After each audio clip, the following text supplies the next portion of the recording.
Hi friends, welcome to my channel. Friends, మన ఇంతకు ముందు తెలంగాణలో కరెంట్ బిల్స్ అనేవి Google pay, phone pay, Amazon pay ఇలా యాప్స్ ద్వారా ఎలక్ట్రిసిటీ బిల్స్ అనేవి పే చేసేవాళ్ళం. కానీ ప్రస్తుతం ఈ జూలై 1 నుంచి ఈ యాప్స్ లో బిల్స్ అనేవి ఆపేశారు. ఎందుకు అంటే ఆర్బీఐ రూల్స్ ప్రకారం ఈ యాప్స్ అనేవి అంత సేఫ్టీ కాదు అని గవర్నమెంట్ అనేది చెప్తుంది. కాబట్టి వీళ్ళు ఏం చేశారంటే ఓన్లీ పవర్ డిస్ట్రిబ్యూషన్ కంపెనీస్ లో వాళ్ళ ఓన్ యాప్స్ ని తీసుకొచ్చాయి. అంటే టీఎస్ లో వచ్చేసి మన తెలంగాణలో 2 రకాల పవర్ డిస్ట్రిబ్యూషన్ కంపెనీస్ అనేవి ఉన్నాయి. అందులో ఒకటి వచ్చేసి టీజీ ఎన్పిడిసిఎల్ అనేది ఒకటి, అలాగే టీజీ ఎస్పిడిసిఎల్ అని ఒకటి. ఇలా సౌత్ నార్త్ 2 రకాలు ఉంటాయి. సౌత్ హెడ్ క్వార్టర్స్ వచ్చేసి హైదరాబాద్ లో ఉంటుంది, అలాగే నార్త్ హెడ్ క్వార్టర్ వచ్చేసి వరంగల్ లో ఉంటుంది. అయితే ఇక్కడ చాలా మంది కన్ఫ్యూజ్ ఎక్కడ అవుతున్నారంటే ఈ 2 రకాల యాప్స్ అనేవి ఉన్నాయి. అయితే ఇందులో ఏ డిస్ట్రిక్ట్ వాళ్ళు ఏ యాప్ అనేది ఇన్స్టాల్ చేసుకోవాలి. ఇందులో సౌత్ వాళ్ళు వచ్చేసి టీజీ ఎస్పిడిసిఎల్ యాప్ అనేది ఇన్స్టాల్ చేసుకోవాలి, అలాగే నార్త్ వాళ్ళు వచ్చేసి టీజీ ఎన్పిడిసిఎల్ యాప్ అనేది ఇన్స్టాల్ చేసుకోవాలి. మీరు ప్లే స్టోర్కి వెళ్ళి టీజీ ఎస్పిడిసిఎల్ అని టైప్ చేయండి. ఒకవేళ మీరు సౌత్ డిస్ట్రిక్ట్ అయితే మీరు హైదరాబాద్, అలాగే సిద్దిపేట్, ఈ మెదక్ ఇటువంటి డిస్ట్రిక్ట్ అనేది సౌత్ కిందకి వస్తాయి. అలాగే ఎవరైతే నార్త్ లో ఉంటారో వరంగల్, ఆదిలాబాద్, కరీంనగర్, నిజామాబాద్ ఇటువంటి నార్త్ డిస్ట్రిక్ట్ లో ఎవరైతే ఉంటారో వాళ్ళు టీజీ ఎన్పిడిసిఎల్ అనే యాప్ ని ఇన్స్టాల్ చేసుకోండి.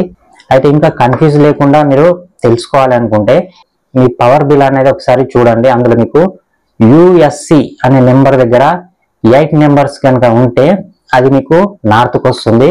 ఒకవేళ 9 నెంబర్స్ ఉంటే అది సౌత్ కు వస్తుంది. ఇలా 2 రకాల యాప్స్ ఉంటాయి. కాబట్టి మీరు ఏ డిస్ట్రిక్ట్ సంబంధించిన వాళ్ళు ఆ యాప్ అనేది ఇన్స్టాల్ చేసుకోండి. అయితే ఈ 2 రకాల యాప్స్ లో మీకు సేమ్ సెట్టింగ్స్ ఉంటాయి. మనం ఫస్ట్ యాప్ అనేది ఇన్స్టాల్ చేసుకున్న తర్వాత యాప్ అనేది ఓపెన్ చేయండి. మీరు యాప్ ఓపెన్ చేసిన తర్వాత అక్కడ మీ జీమెయిల్ అని అడుగుతుంది. మీ జీమెయిల్ అనేది ఇవ్వండి. యాప్ ఓపెన్ చేసేటప్పుడు మీ మొబైల్ నెంబరు, పేరు ఇవన్నీ అడుగుతాయి. అవన్నీ కూడా మీరు ఇచ్చేయండి. మీరు ఓపెన్ చేసిన తర్వాత అక్కడ మీకు పే బిల్స్ అని ఉంటుంది, దానిపైన క్లిక్ చేయండి.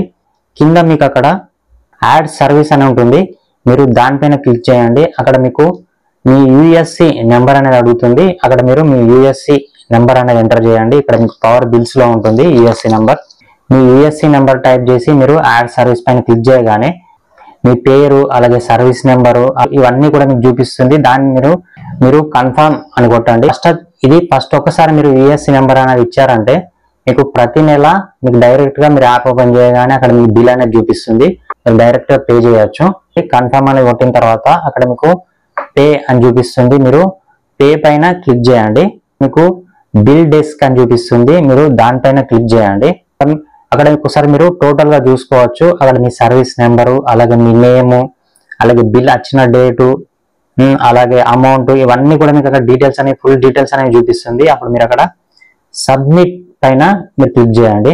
మీ డీటెయిల్స్ అన్ని కరెక్ట్ గా ఉన్నాయో లేవని ఒకసారి చూసుకొని మీరు సబ్మిట్ పైన క్లిక్ చేయండి. అప్పుడు మీరు బిల్ పేమెంట్ ఆప్షన్స్ అనేవి వస్తాయి. అక్కడ మీకు credit card, debit card, internet banking, అలాగే వ్యాలెట్, క్యూఆర్ కోడ్ ఇలా మీకు చాలా వస్తాయి.